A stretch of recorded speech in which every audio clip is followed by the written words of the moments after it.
Alright folks, my name is DJ Scuba Steve. Welcome to the first Scotland stand-up interview of 2016. Welcome back, people. We go for the first interview. This has been a long time coming, man. We've already recorded this. I went down to see Conscious Root a while ago, and we recorded a sort of bar session and stuff like that, which is on the Scotland Stand-Up YouTube channel, and we'll add this interview into that video, and we'll link everything, and we'll be fine. But we're just going to kind of re-record an interview we've already done before, and we're going to add a wee bit an extra element of going through sort of the back catalogue of Conscious Root. So, hello Conscious Root. Hey man, how are you doing? I'm doing fantastic, man. I'm doing fantastic. This has been a long time coming, man. Yeah, we got there. That's it. There's been like multiple cancellations, man. It's just been an absolute nightmare. So I've made my New Year's resolution is to never cancel a podcast ever again. Yeah. At least from my behalf, man. Obviously, some people can't make it sometimes. It's a bit of a nightmare, but it's just, we're fine now. We're getting it done. We're getting it done, bud. It happens, man. Stuff happens. Life gets in the way. That's music. That's it, man. So what have you been up to lately, man? How have you been keeping? It's been interesting, man. I just kind of left work, so I'm trying to do stuff more freelance nowadays, and that's really interesting, man. Yeah. So but as far as kind of music's concerned, part of my work is like, you know, workshops with young people with the hip hop and so trying to develop that, but I suppose personally on a music tip, I'm just kind of catching up on lots of recording, because I write loads, but recording just finding time to do it, and so I'm just trying to get focused on the projects that I'm doing, mainly kind of projects with other people that might be released on other labels. They're the ones that I'm doing first. Right. So, but it's quite eclectic, man. The kind of music that I'm doing these days, as well as getting back to grassroots with hip hop as well. So I'm just broadening it, because I feel that, I suppose, the hip hop market and the hip hop scene sometimes is so insular that it doesn't matter whether you've got a good quality of work, you kind of don't get a look in some ways. And it's just how the scene is, where I think when you start to do more my experience of doing more kind of eclectic stuff, alternative music, it just helps you to build like a healthy fan base. So that's partly it, and partly just because I enjoy doing more than just hip hop, really. Do you know what I mean? That's also, but it always ranges, and it's always got hip hop in it, you know. So, you're one of the few people that I've spoken to before that are like, the interest is still in a kind of like a mainly hip hop manner. You're a rapper, but you're also interested in kind of experimenting with different sounds a lot of the time as well. Yeah, I mean that's like I just touched on, man. It just boom bap's lovely. I think it's dope, and I love it. But also, like, just doing like boom bap music, all the time. I think what happened with me was, when I was younger, I got involved in bands, and once you've had that experience of doing live music and playing with a full like band and stuff like that, I mean, it's like I love it all. I love like MCing with a DJ, with a DMB. I love doing like band stuff. I love doing acoustic stuff. I like it all, and I think, well, why not do it all? Do you know what I mean? Like, that's it. I can, so why not? You know what I mean? Did you feel like with a live band, this is what I like talking to people about as well, like improvising on stage, do you feel like there's a lot more scope on stage if you're with a live band? There's a lot more chance of improvising and stuff. That's it as well, man. If you've got a backing track, your set is what it is. There's not much you can do, but when you've got a live band, if you want to extend things, or if you want to change things, then you've got the scope to just actually, even if you want to bring the vibe right down and then bring it back up, you can do that. You can't really do that with just a DJ and a backing track. You haven't got a lot more scope. So yeah. I think sometimes if you're working with a DJ, the set has to be like more meticulously planned, rather than sort of being able to sort of live improvise as you go along, sort of thing. Yeah, I think so. There was talk of trying to do something a bit different. I've been working on this album with Prismat, but I'm not sure like that it's just taken time because he hasn't got a lot of time at the moment. So and it's been nearly 2 or 3 years now, to be honest. The album was written like 2 or 3 years ago.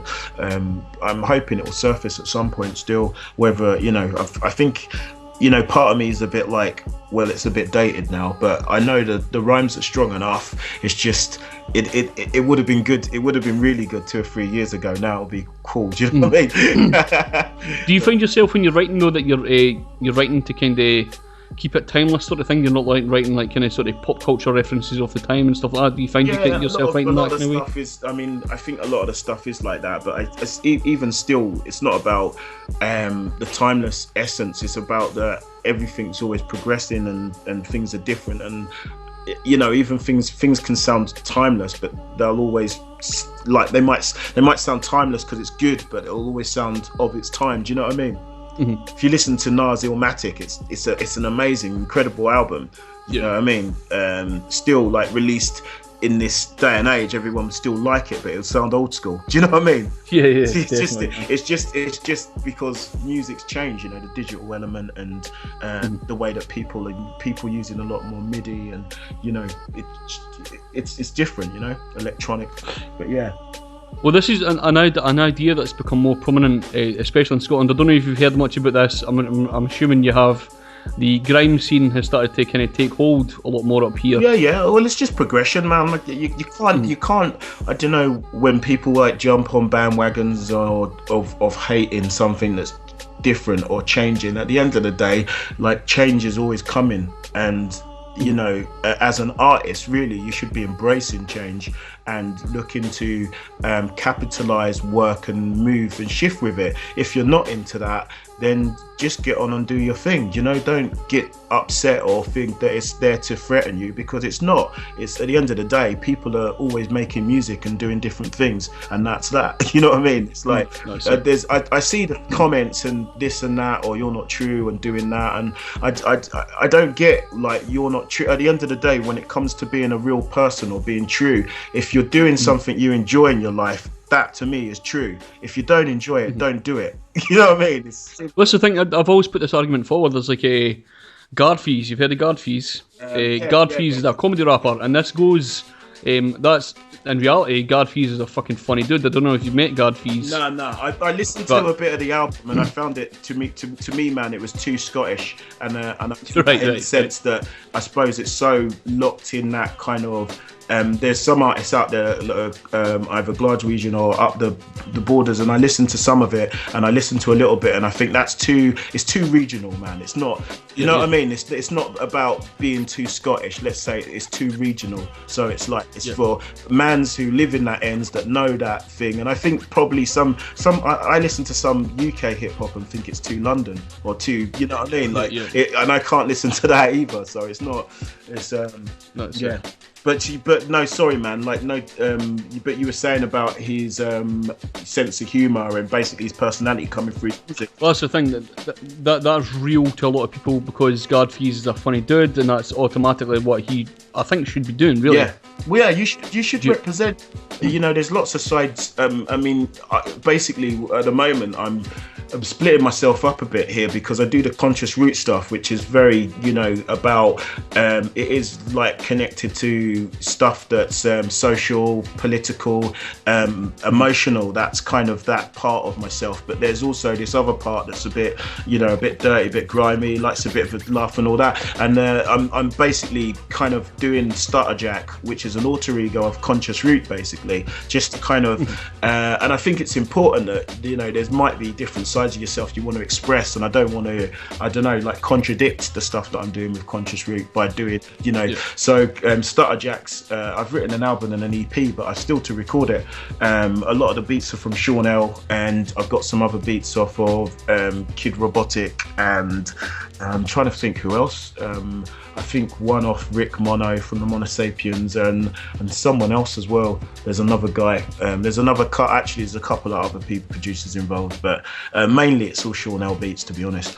But yeah, this project is that really. It's kind of my kind of more dirty, more funny side, you know, more piss take, and it's also a bit of a, I don't know, just kind of, I look at a lot of the cliches in hip hop. It's like a cliche of hip hop as well, I think. But yeah. Well, that's it. Well, I mentioned just before we started that we're going to kind of go through the True Hold Records sort of collection, and we'll kind of get a few stories as we go along. Is that cool? Yeah, that's cool, man. I'm kind of gonna have to look at it now as well, because I forget what I like. Right. I'll give you time to bring it up, my man. I'll give you time to bring it up. Like Alzheimer's. Right. So what? Go on. Right. Okay. Right. Well, basically, we'll start with the Real World LP, which is. That wouldn't have been the first thing you ever brought out, but that was the first thing for True Hold. Well, to be honest, actually, Real World was kind of brought out on Sonics, but I think it was actually released on Sonics, but that all quickly went to pot. So, well, for me anyway, like I just moved away from that. So, yeah, but I suppose Real World was the first thing I released in Scotland, like as an album, as a solo artist, and. Yeah, man. It was kind of, I hadn't done any hip hop for about just on beats for about like 7 years, you know, and I'd been doing, like I said, I've been doing kind of alternative band projects. Fugazi Rum Band was something that I'd done for about 6 or 7 years. It started out as a hip hop project and then digressed into blues hip hop, and it done pretty well, you know. We had airplay on One Extra and played, you know, BBC Radio Cambridge's Three Counties, and done some really good stuff for that, festivals all around like UK. And but what happened when I come to Edinburgh, I started a band, which I didn't mean to, because I was quite I don't know, quite done in with the experience of the music down south. I was quite done in with how the band finished and that. And but anyway, music's in me, so I started a band. I met a guy at a party, and we started jamming, and then after about 3 or 4 weeks or something, we had a band together. It was mad. And at the time I was Moss Man, and I put together the Conscious. So a lot of it's funny because a lot of like Word and Jordan Butler and all those guys, they still call me Moz or Moz Man. Yeah. But you know, that was when I started, when I come here. And then Conscious Root was the band that I was doing, and then after a while, like the Conscious Root band just wasn't going where I wanted it to go, man. So I thought I'd let it go. I just met Word. We just done the EP, the Nowadays EP, and then started working with Blasphemer as well. You know, there was a few projects that I'd done with him and Word, and him on his own. But that in that time when I was doing that, I started writing. I got some beats off this guy. Rob, I can't even think of his last name, but he's actually quite good friends with the guys that cause loads of controversy in the Scottish hip hop scene. What's the guys who run the what are they called? Young Fathers. Young Fathers, yeah. Right. Young Rob's Fathers. Rob Wills, I think his last name is, or something like that. But he's quite good friends with the Young Fathers boys, and he does some production and that with them. And but basically, I got some beats off him. Wrote to him. I just wanted to write something, put it out, man, and that was that project. And I listened back to it, and it's really honest. You know what I mean? I've got a bit of a bad take on it because I don't think it's, you know, for me it was just me trying to get back into writing. But I listened back to the content, I suppose, and the message to the content, and it's really, I suppose it's really honest, man. I think it's really kind of Conscious Root when I was coming into myself as a person. Yeah, all that life crap. Well, that's it. Would you say this is more just a sort of collection of tracks you'd been working on at the time and put together, rather than a sort of an effort to put together a sort of like Yeah, I kind of think so, man. It wasn't like it wasn't like a concept. It was like that's the word I was trying to yeah, it wasn't like a concept. a lot of the stuff that I was just speaking on, a lot of the stuff that I speak in my raps are just quite conscious, and I was like I say, I was collaborating with quite a few artists, so I managed to get quite a few, mainly SOS people on the album. Yeah. And there's a couple other features, obviously Dave Hook's on there, which was a nice, and Mog, but Mog's kind of SOS anyway. But yeah, you know what, it was just like linking with people and you know, making tracks and just enjoying the process of writing music again, you know, or to beats, like, so. Yeah, nothing profound, unfortunately, man. Yeah, that's cool, man. That's cool. This is what I wanted to talk about as well. The Philosophy bassline single that you done. Yeah.